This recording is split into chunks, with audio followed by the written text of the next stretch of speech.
sekecil apapun. Hanya dengan sebungkus nasi yang engkau beli dari warung Tegal, dapat memberi kenyang perut orang yang sedang lapar. Hanya dengan satu sapaan saja yang meluncur dari mulutmu, dapat memberikan harapan kepada orang yang hampir putus asa.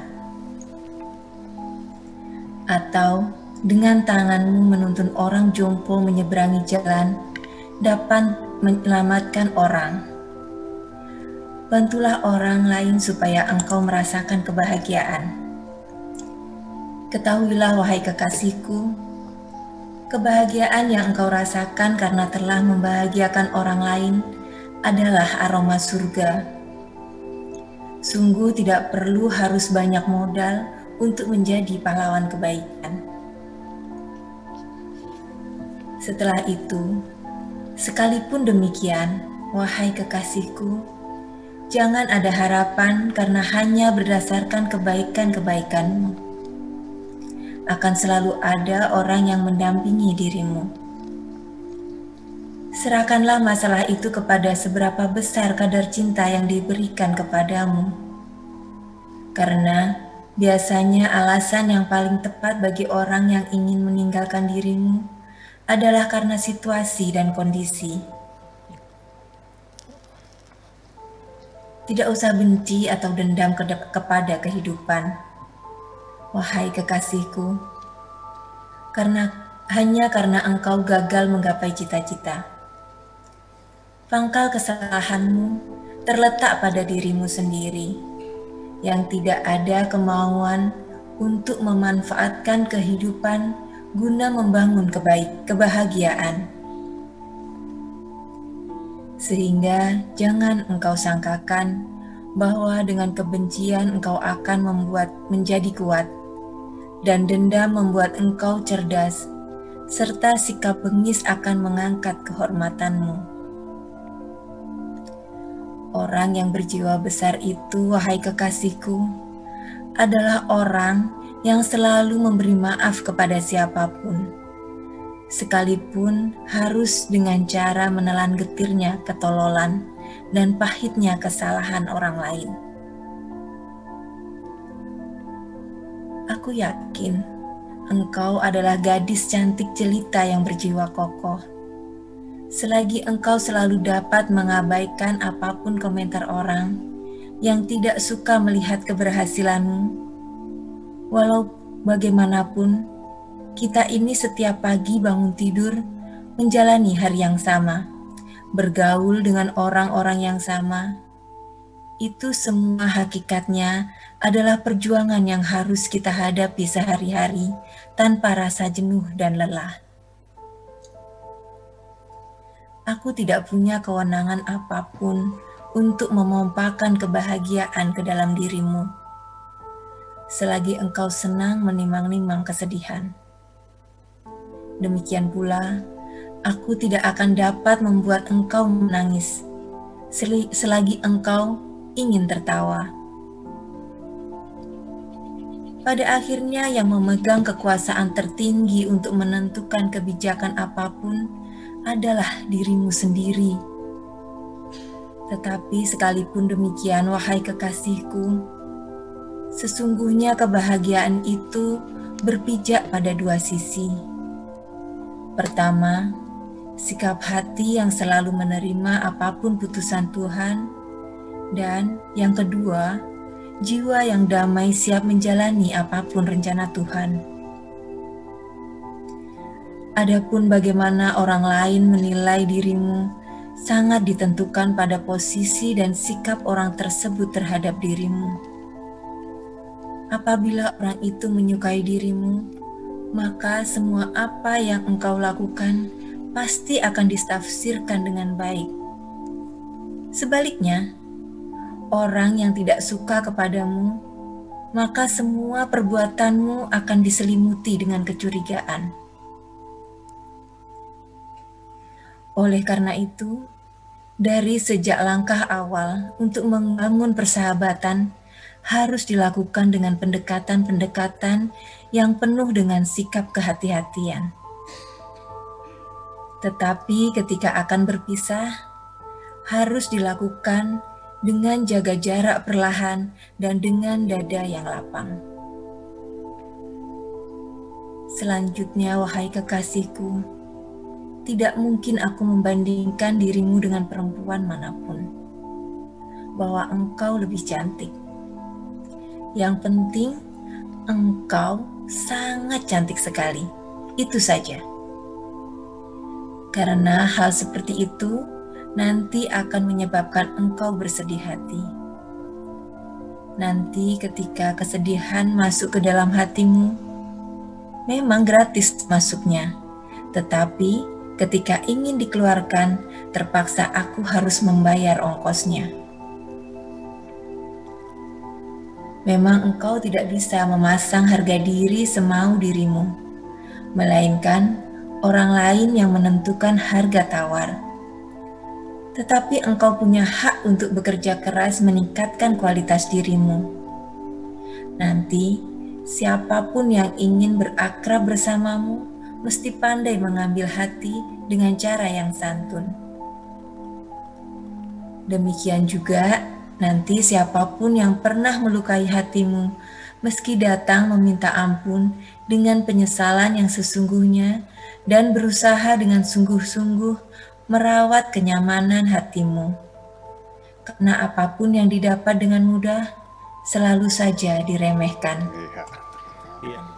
Untuk meningkatkan kualitas dirimu, tidak bisa dengan terburu-buru. Perlu banyak waktu.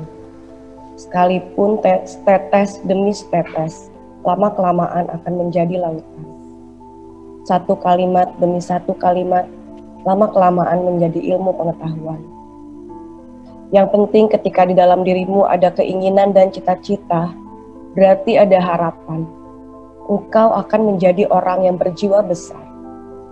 Tetapi ketika engkau tenggelam hanya dalam angan-angan dan lamunan, maka tidurmu akan semakin lelap.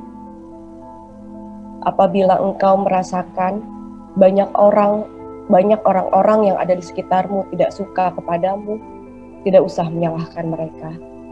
Lebih baik engkau perbaiki diri dan terus-menerus meningkatkan kualitas dirimu. Demikian juga ketika masuk rumah yang kotor. Jangan menyalahkan debu, lebih baik segera cari sapu. Engkau tidak usah merasa kecil hati. Ketika engkau merasa tidak sempurna, wahai kekasihku, aku siap menerima dirimu apa adanya. Di dunia ini tidak ada manusia yang sempurna, kecuali yang belum lahir atau yang sudah mati. Engkau cantik, wahai kekasihku. Mereka tidak suka kepadamu bukan karena engkau jelek, tetapi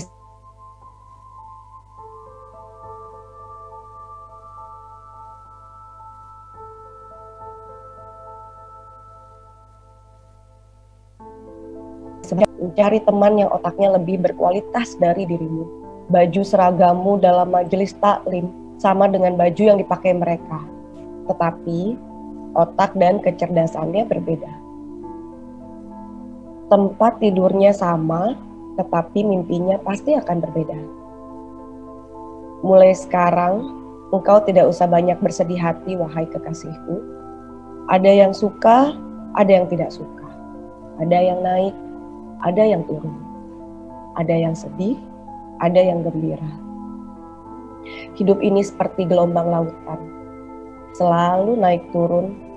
Yang penting, pandai mengendalikan perahu hidupmu sendiri. Aku sangat mengerti sekali, wahai kekasihku. Engkau punya banyak pengalaman yang tercabik-cabik. Ketika engkau sampai sekarang masih tetap mampu bertahan, itu berarti pengalamanmu telah membuat dirimu semakin perkasa. Atau paling tidak, dengan pengalamanmu itu, membuktikan engkau siap hidup atau tidak.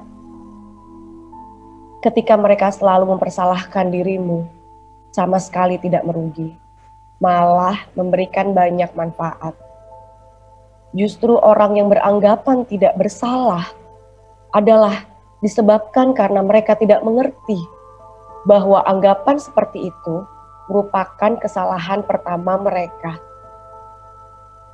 Daripada habis waktu memikirkan komentar mereka yang tidak ada manfaatnya, lebih baik engkau merenungi air laut yang asin karena kandungan garam, menguap ke langit karena ditimpa panasnya sinar matahari, lalu menjadi awan. Tak lama kemudian, turun lagi sebagai air tawar yang menyejukkan. Perlu sekali-kali engkau lepaskan kalbumu terbang ke langit. Nanti setelah turun lagi, pasti engkau akan menjadi penawar dan penyejuk hatiku. Berdoalah kepada Tuhan, minta ampun atas segala kesalahan. Terbanglah ke langit, lalu setelah itu datanglah ke sini.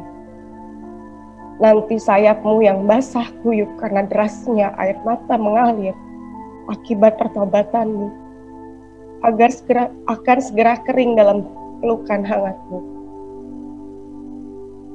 Engkau tidak usah khawatir, keluargaku tidak ada yang setuju, dan keluargamu juga tidak ada yang setuju. Yang penting, kita mendapat persetujuan dari langit, pasti terjadi. Percayalah, wahai kekasihku. Yang telah mempertemukan diriku dengan dirimu adalah Tuhan. Dan yang dapat memisahkan diriku dan dirimu juga hanya Tuhan. Ini yang biasa disebut umat manusia sebagai kebetulan. Ketika dua hati bertemu dalam bejana cinta secara kebetulan, maka di dalam kebetulan itu, wahai kekasihku, terdapat sesuatu yang sangat indah, yaitu tiadanya perencanaan dan penantian panjang. Kami tidak dapat langsung mengawinkan kalian. Sebelum kami bujuk dulu bapak calon pengantin wanita sebagai wali nikah. Demikian kata petugas kantor pengadilan agama untuk mendapatkan perwalian adol. Setelah bapakmu dibujuk tetap menolak, dan bapakku semakin marah besar. Aku ingin meyakinkan dirimu bahwa setiap kita berani mengambil keputusan, kita harus sudah siap menanggung resiko yang ditimbulkan. Sikap bapakmu menolak karena melihat materiku dan sikap bapakku menolak karena melihat asal-usulmu. Keduanya muncul dari kesombongan. Engkau tidak menjawab sepatah pun, hanya mengucurkan air mata yang sangat deras sambil mengangguk yakin. Setelah nafasmu teratur kembali, terucap dengan suara perlahan, aku ingin selalu bersamamu.